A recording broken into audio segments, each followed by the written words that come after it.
Bonjour à toutes et à tous et bienvenue à ce nouveau Good Morning Market. Aujourd'hui, nous sommes le mardi 30 juin 2020 et les indices américains ont terminé la séance de la veille, la première séance de la semaine en territoire positif et donc les opérateurs ont réussi à ignorer le retour de certaines mesures de confinement. Le S&P 500 a donc gagné dans ce contexte-là 1,47%. Le Dow Jones a gagné près de 2,32% et le Nasdaq a progressé d'1,2%. Alors en Asie, le sentiment est également à la prise de risque avec un Nikkei, Kospi, un S&P ASX 200 qui progressent d'environ 2% chacun. Les indices chinois progressent également avec une ampleur avec beaucoup moins d'ampleur. Et donc, concernant le coronavirus, plus de 160 000 nouveaux cas ont été enregistrés hier et les États-Unis ont enregistré plus de 40 000 nouveaux cas. Une ville du Royaume-Uni a réimposé le confinement. Le Kansas a ordonné un mandat de port du masque pour tout l'État. Le comté de Los Angeles gardera ses plages fermées pendant le week-end du 4 juillet. Et l'Arizona a ordonné la fermeture des bars, gymnases et clubs pendant 30 jours. Donc des mesures de confinement remises au goût du jour aux États-Unis principalement. Et de retour en Chine, la BBC a rapporté qu'une nouvelle souche de grippe avec un potentiel pandémique a été identifiée en Chine. Cette nouvelle souche serait transportée par les porcs, mais serait également transmissible à l'homme. Et le ministre américain du Commerce, Ross, a déclaré que le traitement spécial de Hong Kong était suspendu. Le secrétaire d'État américain Pompeo a déclaré que les États-Unis imposeraient des restrictions sur les exportations de défense vers Hong Kong. Donc, encore une fois, une menace qui vient se concrétiser pour Hong Kong qui ne bénéficie plus du traitement spécial.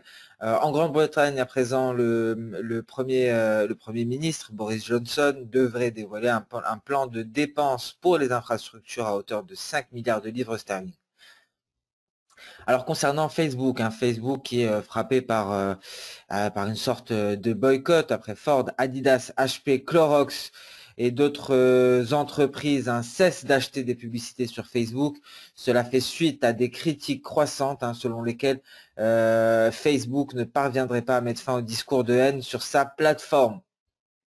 Et nous avons pris connaissance de certaines données, notamment en provenance d'Asie-Pacifique, donc du Japon et de la Chine. Au Japon, les données préliminaires de la production industrielle pour le mois de mai ont fait état d'une baisse à hauteur de 8,4% contre une baisse attendue de 5,6% en mensuel.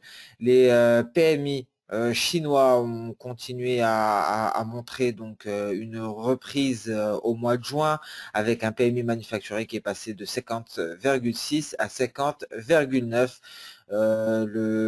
L'indice PMI des services, quant à lui, a bondi de 53,6 à 54,4. Alors voilà pour l'actualité économique et financière, une situation sanitaire qui se dégrade. Les opérateurs ont décidé donc de minimiser donc ces nouvelles mesures de confinement. Les indices ont réussi à progresser en territoire positif. Pour le calendrier économique du jour, nous prendrons connaissance de l'IPC, donc l'IPC de la zone euro, une donnée trimestrielle. Nous prendrons connaissance également, données mensuelles pour le mois de juin. Nous prendrons connaissance par la suite dans l'après-midi, nous prendrons connaissance de certaines données en provenance des États-Unis, mais également du Canada. Nous allons débuter par le Canada à 14h30 avec le PIB mensuel. Nous prendrons connaissance par la suite nous prendrons connaissance du PMI de Chicago pour le mois de juin à 15h45. Nous prendrons connaissance également de l'indice de confiance des consommateurs du Conference Board et Jérôme Powell devrait témoigner à partir de 18h30 très exactement.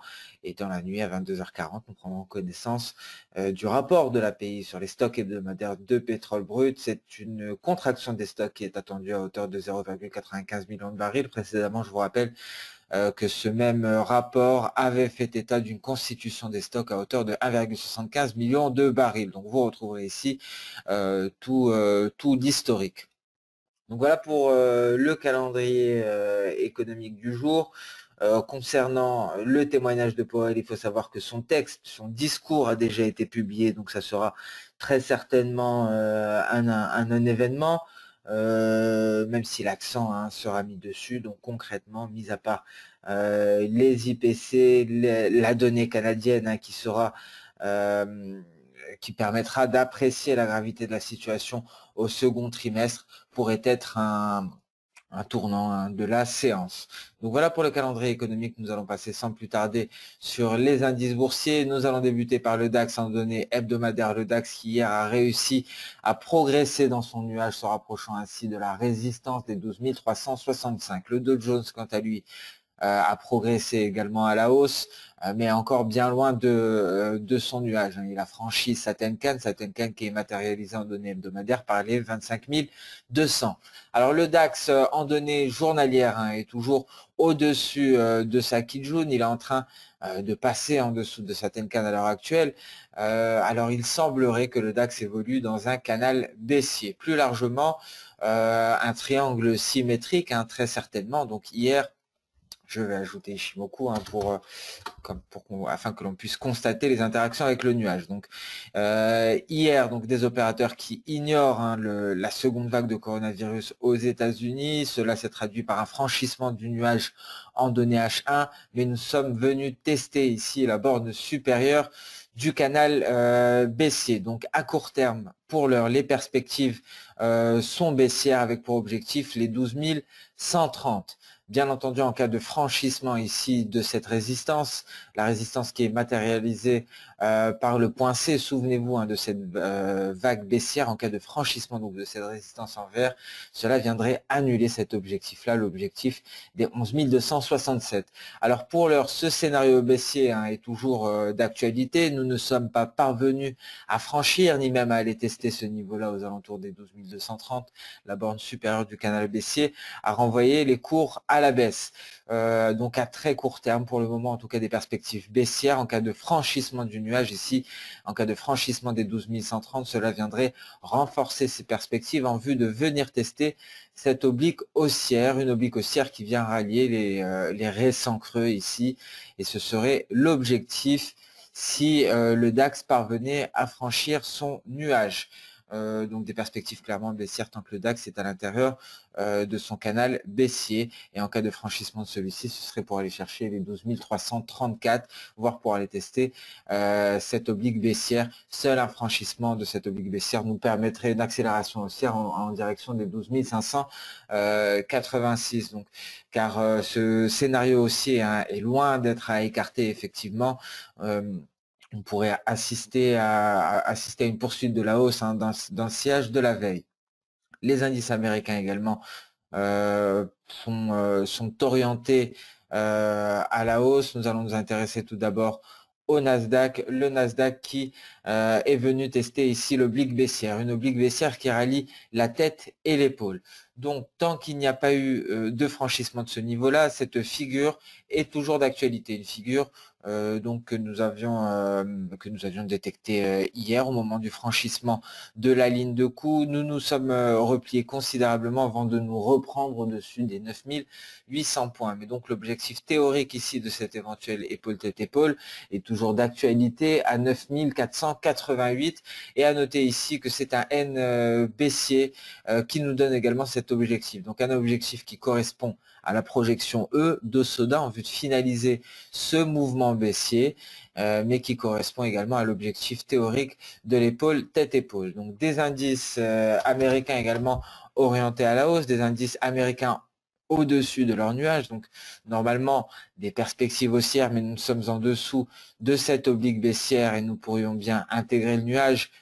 Donc même si les perspectives sont haussières d'un point de vue Ishimoku, étant donné que nous sommes au-dessus du nuage, il y a même eu un franchissement de nuage, ce qui constitue un signal d'achat. Cependant, notre lagging span n'avait pas le champ libre, elle vient tout juste de s'affranchir du nuage, mais par le bas, on pourrait anticiper éventuellement une impulsion haussière ici, au vu de cet espace dont disposerait la lagging span, une soixantaine de points à la hausse.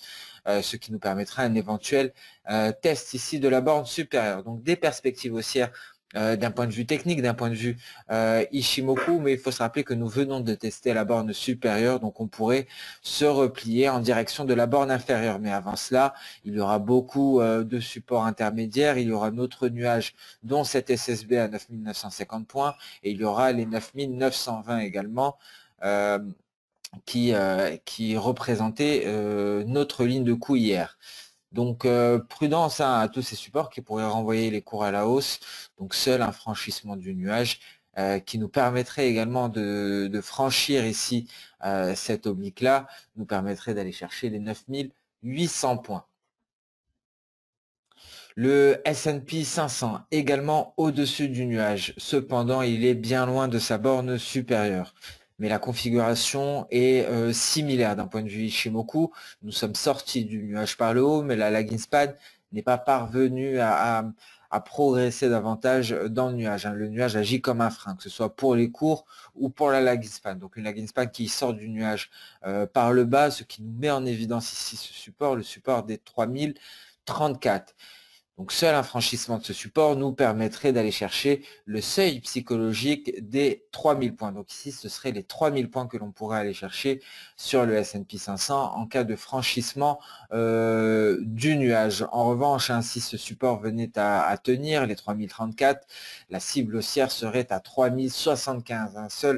Seul le flux d'actualité au cours de la séance permettra aux indices d'évoluer dans un sens ou dans l'autre. Nous sommes dans une configuration où effectivement le flux d'actualité prend le dessus, même si hier il semble avoir été quelque peu ignoré.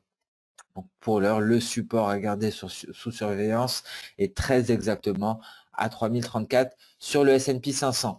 Le Dow Jones, quant à lui, alors nous allons ajouter Ishimoku immédiatement. Le Dow Jones, quant à lui, est également ici au-dessus du nuage avec un support à 25 415 points. Donc ici, le signal d'alerte nous sera donné en cas de franchissement de ce seuil psychologique, les 25 000 points. Donc, concernant le S&P 500 et le Dow Jones, ce sera vraiment notre repère, notre point de signal, un point qui avait été d'ores et déjà ici franchi le 26 juin. Nous sommes largement au-dessus à présent. Nous sommes 400 points au-dessus et le support le plus proche se situe à 25 300 27, dernier rempart avant les 25 200 points. Donc il faudra s'affranchir des 25 200 points pour envisager un retour vers les 25 000 et les 25 200 points, c'est un palier de SSB, ça correspond aussi à un palier de Kijun.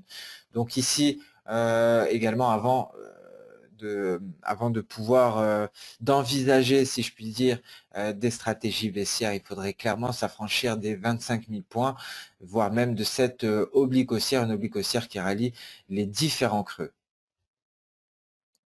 Voilà pour les différentes configurations techniques. Alors la plus compliquée, selon moi, semble celle sur le Nasdaq ici. Alors avec Ishimoku, difficile de pouvoir apprécier l'évolution des cours avec Ishimoku et tous ses tracés. Donc ici, éventuellement, une épaule tête-épaule, c'est ce qui nous permettrait éventuellement de maintenir un biais baissier extrêmement fort. Malgré la reprise haussière hier, une reprise haussière qui s'est faite dans des conditions assez particulières, dans le retour de mesures de confinement aux États-Unis.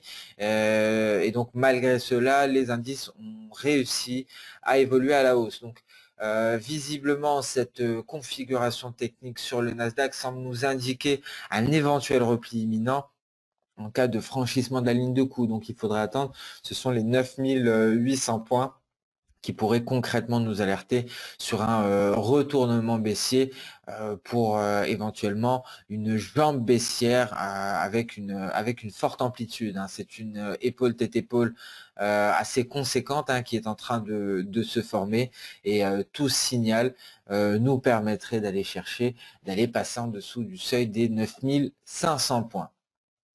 Donc peut-être s'il y avait une configuration à privilégier, ce serait très certainement celle du Nasdaq, car il est important de noter également que le Nasdaq évolue également dans un canal baissier et qu'il a testé la borne supérieure de celui-ci. Hein. Je vous rappelle que seul le DAX l'a fait pour le moment, le Dow Jones en est loin, et pareil pour le S&P 500. Nous allons passer à présent sur les matières premières. Nous allons débuter par le gold. Le gold qui semble consolider sous résistance. Hein. La résistance qui n'est autre que ses récents plus hauts, les 1777 hein, en tendance latérale en trading range, un trading range que l'on voit en H4, un trading range qui est beaucoup plus visible en H1. C'est un tout petit trading range. C'est une zone de congestion. Tout laisse à penser que l'or devrait nettement progresser à la sortie de cette zone. Donc, pour l'heure, nous sommes neutres, hein, avec, bien entendu, en gardant en tête ces perspectives clairement haussières pour le gold qui est en train de consolider sous résistance, la résistance des 1777.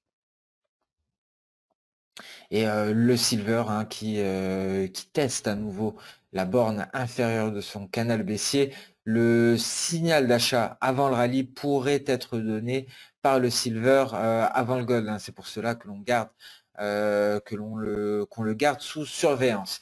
Alors hier, hein, donc dernièrement, concernant le compartiment des matières premières, on s'est intéressé principalement aux matières premières énergétiques, donc au pétrole, mais également aux métaux précieux, donc l'argent et le gold. Nous avions laissé de côté le café, donc les matières premières agricoles. Ce qu'il faut savoir, c'est qu'hier, il y a eu un mouvement de plus de 5% sur le café. Nous allons en parler plus dans le détail. Alors donc voici le café en données H4, le café qui hier est sorti de son canal baissier pour franchir le nuage, donc un mouvement d'environ un mouvement qui est allé tester les 103. Nous sommes repartis ici en pullback sur la borne supérieure en réintégrant le nuage. Alors cela fait suite hein, aux estimations de Rabobank. Hein, selon Rabobank, le Brésil aurait déjà vendu 60% des récoltes de cette année. Il y avait des craintes excessives hein, concernant la demande, notamment suite aux mesures de confinement. Il faut savoir qu'une grosse partie de la demande est issue des restaurants et des cafés, mais les ventes de café ont explosé. Les ventes de café dans les supermarchés, dans les boutiques. Donc il y a eu un effet de rattrapage et cette 60% donc des récoltes brésiliennes qui ont d'ores et déjà été vendues, cela est venu apaiser les craintes concernant les stocks de café et donc permis cette impulsion haussière. Le café qui pourrait donc démarrer très prochainement. Nous allons donc nous y intéresser lors des semaines à venir et nous allons donc nous pencher à nouveau sur l'USD BRL étant donné que le dollar américain contre le réal brésilien est corrélé négativement avec le café, le Brésil étant l'un des principaux producteurs d'Arabica car le CFD Coffee est indexé sur l'Arabica et non sur le Robusta. Donc voilà l'explication de ce mouvement haussier, un mouvement haussier donc qui a été presque annulé par la suite, hein, mais nous sommes tout de même sortis ici de ce canal baissier, nous sommes passés en dessous du seuil psychologique des 100. Donc voilà pour le café et le pétrole qui a progressé hier à la hausse hein, et nous sommes dans l'enceinte d'un canal haussier à l'heure actuelle. Nous allons ajouter Ishimoku avec un WTI qui est aux portes des 40 $, un WTI qui est presque allé tester les 40 $. Hein, donc prudence à cette séance, nous prendrons connaissance du rapport de l'API, ce qui pourrait enclencher une nouvelle jambe baissière avant demain, avant le rapport officiel du DOE, car souvenez-vous, hein, cette zone justement des 38 à 40 $ est une zone extrêmement sensible, c'est une zone qui permet le retour à la production, que ce soit aux États-Unis ou dans d'autres pays. Donc prudence, le WTI à ces niveaux-là, à 39,40, est très élevé. surtout face aux nouvelles mesures de confinement, et donc il devrait y avoir à nouveau une baisse qui devrait être substantielle, mais une baisse quand même de la demande. En tout cas, cela ne permettrait pas la réalisation des estimations optimistes, hein, les diverses estimations quant à la reprise de la demande, des estimations qui nous ont été livrées récemment et qui ont permis le précédent rallye, hein, ici sur le pétrole. Hein, c'est justement les récentes estimations de la reprise de la demande qui ont permis ce rallye-là, qui ont permis de décoller des 35 $ pour aller nous placer au-dessus des 40. Mais à l'heure actuelle, malheureusement, face aux nouvelles mesures de confinement, ces estimations pourraient être un peu trop optimistes et on pourrait se replier. Et ce qu'il faut garder à l'esprit, c'est que plus largement, il semblerait que le WTI évolue dans un biseau ascendant qui a connotation baissière. Donc attention à tout franchissement également de la borne inférieure de ce biseau ascendant, ce qui pourrait entraîner un repli assez conséquent sur le WTI. Mais pour l'heure, celui-ci évolue dans l'enceinte d'un canal haussier très proche, hein, de la borne supérieure et à quelques cents, hein, à environ à 70 cents de la barre des 40 $.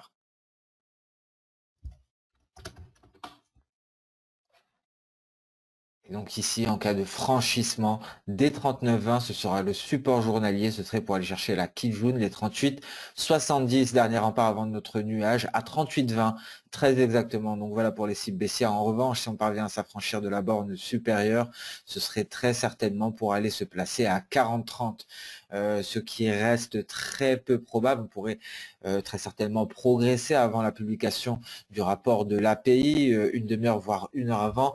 Mais le rapport de l'API pourrait être un catalyseur baissier qui pousserait le WTI à la baisse, pourquoi pas en direction des 38,70. Si nous avons déjà franchi ce niveau-là, la cible serait à 38,20 à ce moment précis. Alors nous allons passer sans plus tarder sur le marché d'échange avec l'euro-dollar qui se replie, mais nous allons débuter par le dollar index qui retrouve des couleurs, et le dollar index qui effectivement est en train de se rapprocher de cette oblique haussière, donc qui poursuit à la hausse à la rencontre de sa Kijun. Donc cela bien entendu pèse sur l'euro-dollar qui a d'ailleurs franchi son nuage, qui s'est affranchi des 1,2122. La cible à présent est à 1,1170. C'est le point bas qui a été marqué le 22 juin, mais avant cela il faudra s'affranchir des 1,1195, des 1,20, donc d'une zone de support. Cette zone de support pour l'euro-dollar est matérialisée par cette mèche inférieure ici, qui représente très exactement la zone à franchir pour aller en vue d'aller chercher les 1,1170. En revanche, si cette zone venait à tenir, cela sur le long terme, sur le moyen terme, pardon, préserverait des perspectives haussières pour la paire majeure. Hein. Je vous rappelle que cette vague haussière en N a pour objectif les 1,15 24. Une chose qui devrait venir de pair avec un repli du biais vert. Pour l'heure, le biais vert est extrêmement fort, hein, on le voit à cette bougie verte, il s'apprête à aller tester sa Kijun, donc les perspectives baissières sont à privilégier sur l'euro-dollar. On va attendre le franchissement de cette zone de support pour aller chercher les 1,1170. L'USD CAD qui vient franchir cette oblique baissière, qui vient tester cette oblique baissière, qui l'a testé hier, qui tente de la tester aujourd'hui à nouveau.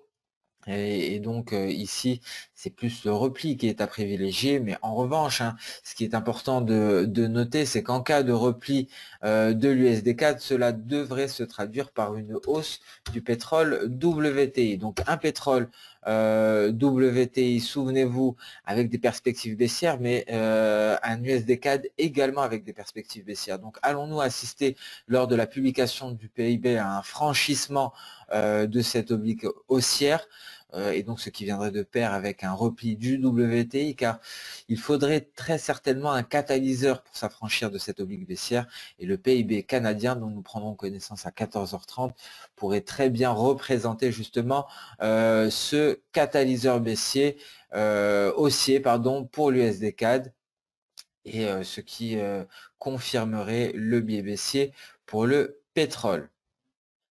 Le GBP-USD s'est fortement replié hier, il a même franchi les plus bas du 22 juin. Voici le GBP/USD en données journalières.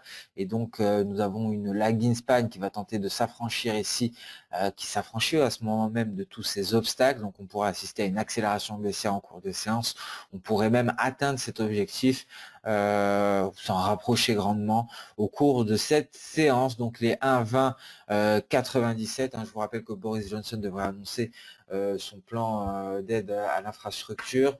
Et donc prudence au CAC, prudence au GBP/USD qui est en train de nous donner ici un signal baissier avec un franchissement du nuage par le bas et avec une lagging span qui parvient à se débloquer, si je puis dire, de tous ces obstacles-là, nous validant ainsi de ce fait notre signal, ce qui nous permettrait d'aller chercher la projection E afin de finaliser cette vague baissière.